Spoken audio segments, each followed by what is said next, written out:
développement de RFA à Saxoford, SpaceX a terminé son essai moteur statique pour l'IFT numéro 5, SpaceX Falcon 9 est de retour, et la cadence de lancement de fusée a repris cette semaine.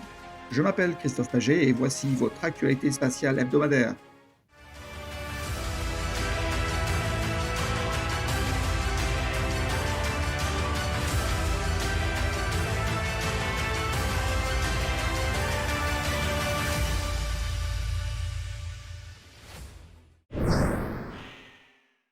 Il y a quelques semaines, j'ai décrit en détail le niveau de test effectué par Rocket Factory Augsburg, ou RFA, pour préparer sa fusée RFA-1 pour son vol inaugural au départ de Saxoford dans les Shetland.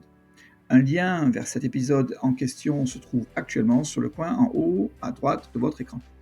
Jordan Wright d'Angry Astronaut réside actuellement près du site de lancement de Saxoford et rend compte des progrès de RFA sur sa chaîne. RFA a déjà procédé à un essai moteur statique de son premier étage avec seulement 4 moteurs Helix. Depuis, ils ont ajouté 5 moteurs supplémentaires au premier étage et cette semaine, RFA a réalisé un test cryogénique de son premier étage avec ses 9 moteurs. Il semble que le test se soit bien déroulé et cela permet de procéder à la prochaine phase de test qui est l'essai moteur statique de ces 9 moteurs. RFA se montre prudent après que la compagnie ABL ait endommagé son premier étage il y a près de 2 semaines lors de tests similaires à Kodiak en Alaska. RFA se trouve donc prudent. Merci à Jordan Wright pour cet aperçu de Saxoford. RFA vise un vol inaugural avec sa fusée Rocket One et ses 3 étages d'ici la fin de cette année. À Starbase, nous commençons par le site de Massey, où le Starship numéro 30 a finalement effectué son essai moteur statique de ses 6 moteurs Raptor et a été ramené au site de production. SpaceX nous a offert des images en gros plan de ce test avec une vue incroyable sur ces 6 moteurs Raptor en fonctionnement. Quel spectacle de voir cela de si près! Ce test est le dernier avant la répétition générale complète avec le booster numéro 12 sur le site de lancement et ensuite tout est prêt pour l'essai en vol intégré numéro 5. Sur le site de production maintenant, le Starship numéro 33 est en cours d'assemblage et ses tuiles sont également installées. Ce vaisseau spatial semble être un prototype de version 2 avec ses volets avant légèrement avancés et plus petits, comme mentionné dans un épisode précédent. Il ne s'agit pas seulement du Starship numéro 33 qui se trouve en plein chantier, mais aussi le Starship numéro 31 qui reçoit cette semaine une série d'échafaudages à l'intérieur de la grande baie pour remplacer ses anciennes tuiles de protection thermique par les nouvelles, celles actuellement installées sur le Starship numéro 30. Sur le site de lancement, la 4e section de la tour Mekazila numéro 2 y a été ajoutée. Et un peu plus tard durant la semaine, SpaceX a empilé son 5e tronçon. Il reste donc 4 tronçons à assembler pour compléter l'empilement de cette tour. La Falcon 9 de SpaceX est désormais de retour aux affaires. Vous vous souvenez peut-être, il y a plus de 2 semaines, lors d'une mission Starlink, le moteur du 2e étage n'a pas redémarré en raison d'une fuite d'oxygène liquide qui a entraîné la rentrée des 20 satellites Starlink qui ont fini par brûler dans l'atmosphère terrestre. Quant au 2e étage, j'avais évoqué dans mon épisode précédent qu'il avait explosé. Malheureusement, mea culpa, mais ce n'était pas le cas.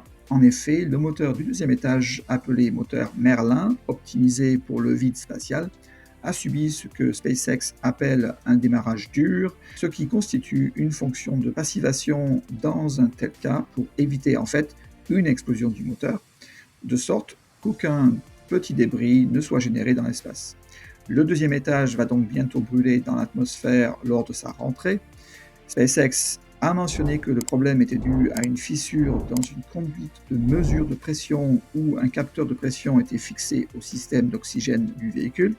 La conduite s'est fissurée en raison de la fatigue causée par le chargement élevé dû aux vibrations du moteur et au jeu autour d'un collier de serrage qui normalement contraint la conduite. La correction consistait simplement à supprimer cette ligne de mesure et ce capteur du 2e étage.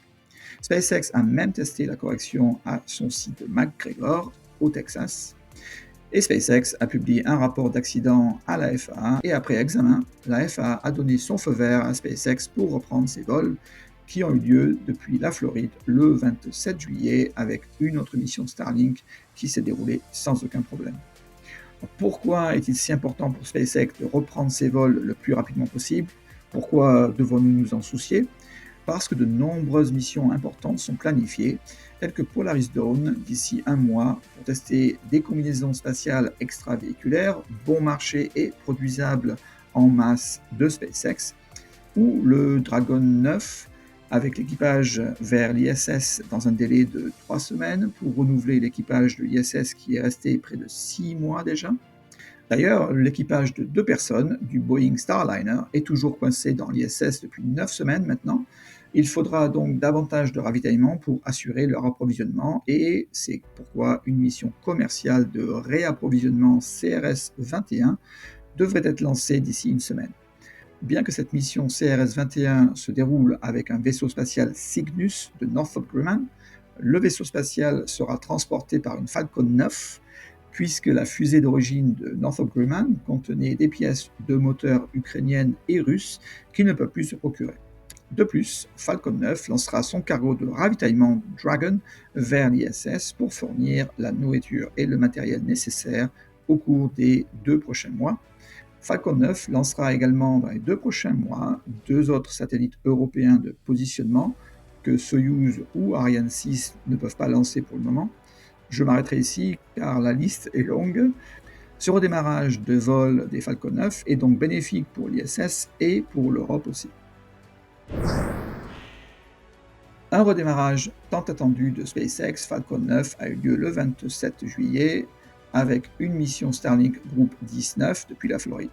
C'était le 17e vol du premier étage qui a atterri sur un drone ship.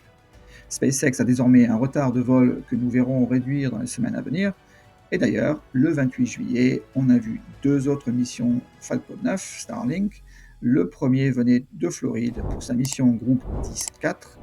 Le premier étage a volé d'ailleurs pour sa 14e fois et a atterri sur un drone ship.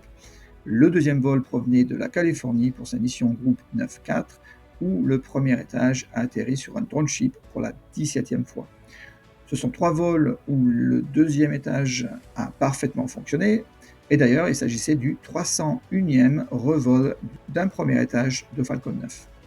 Le 30 juillet, ULA a lancé le 100e et dernier lancement d'Atlas dans le cadre d'une mission de sécurité nationale. Il s'agissait d'une Atlas 5 avec 5 propulseurs latéraux pour sa mission USSF 51 au départ de Floride. Et enfin, le 1er août, CASC a lancé une longue marche 3BE depuis la Chine. En résumé, sur 138 lancements réussis, 88 provenaient d'entreprises ou d'institutions américaines et 32 d'entreprises ou d'institutions chinoises. Je vous laisse avec un récent film pris par l'astronaute de la NASA Matthew Dominic, résident actuellement à la Station spatiale internationale, filmant depuis sa fenêtre cette étonnante aurore boréale parcourant la surface de la Terre. Les images contiennent également une grande quantité d'étoiles, comme on peut s'y attendre. Selon lui, vous pouvez également voir des satellites en orbite terrestre basse et un météore. Je ne vois pas de météore, mais dites-moi en commentaire si vous le voyez. Je suis Christophe Paget pour Espace News.